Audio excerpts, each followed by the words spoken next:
Guys, pakainin natin itong mga biik natin. So, bale ito ay pananghalian na nila. Kumbaga parang merienda lang nila to. Nagugutom din kasi sila kahit na mayroon silang almusal sa mga ganitong stage. Mabilis magutom kasi kailangan nila ng gatas, bagong walay. Ayan guys, gutom na sila. So, parang sobrang uhaw nila sa init ng panahon, no? Sa kayero kasi itong kanilang kulungan, itong bubong yero. Hindi katulad dito sa kabila na anahaw, malamig. Itong yero, mainit to pagka mainit ang panahon, kaya bigyan natin sila konti ng tubig.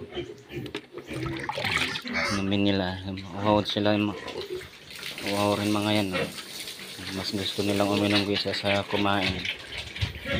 Ayan. So, bale meron pa dito sa kabila. Yan. Nagsusulo. Hindi ko iho. Hindi yan magkapatid guys, ha. Baga nilagay ko lang dyan kasi walang bakanting kulungan. Pero hindi naman sila nag-aaway. Parang magkapatid na. Oh. Best friend na sila.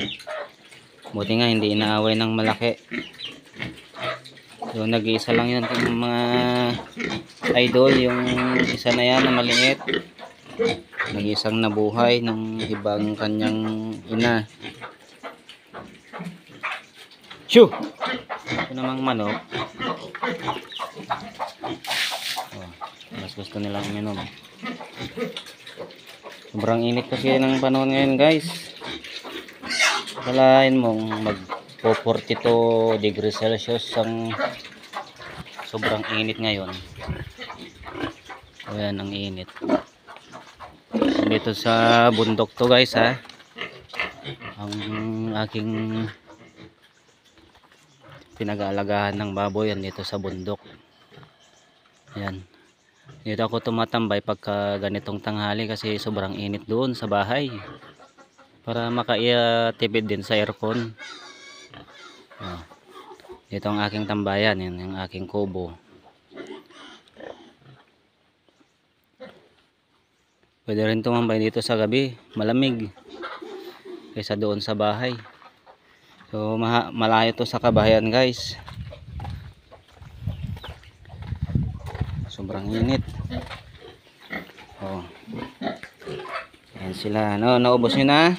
Ha? Ubusin nyo lahat yan para mabilis kayo lumaki. Mamaya pupunta yung technician natin at tuturukan kayo ng vitamins.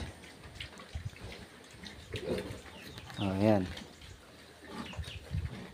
Mas gusto nilang uminom kaysa sa kumain. Kasi sa sobrang init.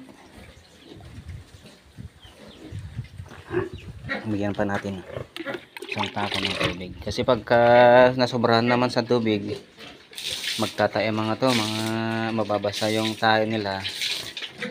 Ayun. Oh. Naliguan ko na to kanina umaga. Mga last G's naligo sila. So ayan guys, ha.